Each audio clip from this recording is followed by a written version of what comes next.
You are looking at Julian's pronunciation guide, where we look at how to pronounce better some of the most mispronounced words in the world, like this other curious word. But how do you say what you're looking for today?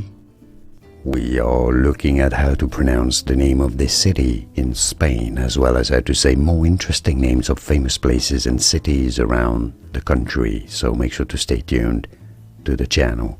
In Spanish, for reference, it is said as Badajoz, Badajoz.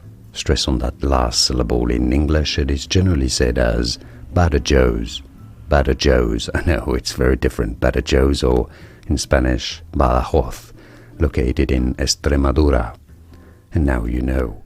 Here are more videos on how to pronounce more confusing words and names too many mispronounced. Like this video if you found it useful. I appreciate your support. I'll see you soon, and thanks for watching.